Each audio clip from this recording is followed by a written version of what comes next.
Après avoir vécu 13 ans au Québec, Odette rentre en France à plus de 40 ans. Problème ici, ça devient vite la galère. Elle ne trouve pas de travail. Rien de Charlotte aujourd'hui, c'est rare.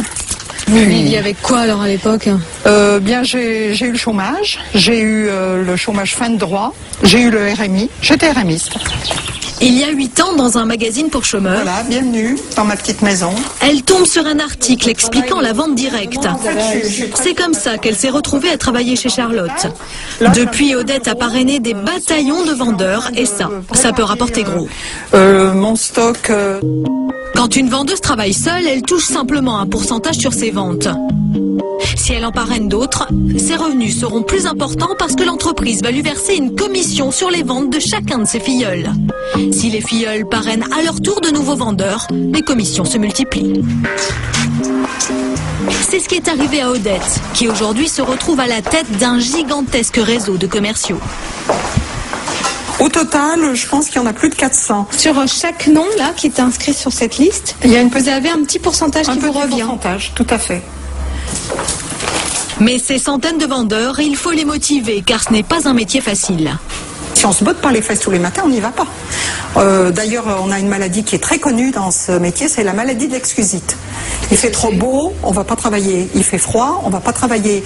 Les enfants ont ceci, on ne va pas travailler. On a toujours une excuse, c'est la maladie de l'excusite. Et ça, c'est la facilité. Et ça, on peut se planter comme ça si on... Complètement, parce qu'on a toujours une bonne raison pour ne pas y aller. Et vous en connaissez, vous, autour de vous, des vendeuses qui ont démarré et qui ça n'a pas marché? Plein. Odette, elle, a beaucoup travaillé. Aujourd'hui, elle est très fière d'avoir pu construire sa maison et surtout d'être totalement indépendante. Je vis bien. Je suis mieux qu'au RMI, si c'est ce que vous voulez savoir. En moyenne, Odette gagne jusqu'à 8 400 € net par mois. Voilà Odette qui s'en met plein les poches en surveillant toutes ses copines vendeuses. J'ai pas assez d'éléments pour juger moi de son travail réel. Comment vous comprenez, vous, qu'elle gagne autant d'argent? 8 000 € là, système de pyramide. Décodez-moi ça.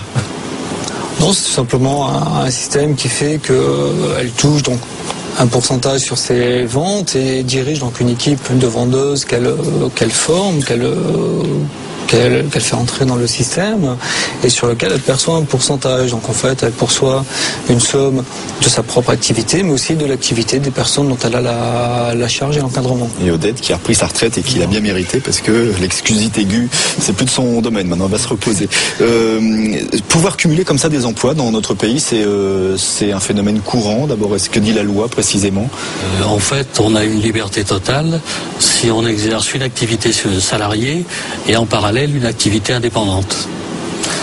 Donc a priori, là on peut travailler 18 heures par jour, rien ne vous l'interdit sur le plan de la réglementation. Après c'est les lois physiques qui reprennent le dessus. Comment vous avez réagi, vous, quand on dit travailler plus pour gagner plus, l'un et l'autre, vous dites quoi, vous? Moi, je dis que tout est possible. Maintenant, il faut bien réfléchir à ce que l'on met derrière. Ce sont quand même des choix de vie, de cumuler plusieurs emplois ou de décider si on est véritablement indépendant de travailler 18 heures, 20 heures par jour. Maintenant, même pour un salarié, travailler, faire 3-4 heures supplémentaires pour gagner plus, si cet argent doit partir dans le paiement d'une nounou pour faire garder ses enfants, quel est ce fameux pouvoir d'achat, cet argent que l'on a gagné en plus, où est-ce qu'il est parti, qu'est-ce qu'on en a fait, est-ce qu'on a tiré un véritable bénéfice? Donc ce sont ces questions-là qu'il faut se poser lorsqu'on décide de travailler plus. Dans les 10 ou 20 ans qui viennent, vous voyez les choses comment? La création de cette communauté européenne a été réalisée, on ne nous a pas dit toute la vérité. On a accueilli des pays qui étaient nettement en dessous de notre niveau de vie et de notre pouvoir d'achat. Et là, on a quand même oublié de nous expliquer une chose, c'est que l'objectif était que ces pays nous rejoignent, mais que pour pouvoir nous rejoindre, nous devions, nous, accepter de réduire un peu ce dont nous disposions. En gros, s'il y en a un qui est à 100, l'autre à 60, on va s'associer, ça fera du 80 avant de repartir et de progresser. C'est difficile.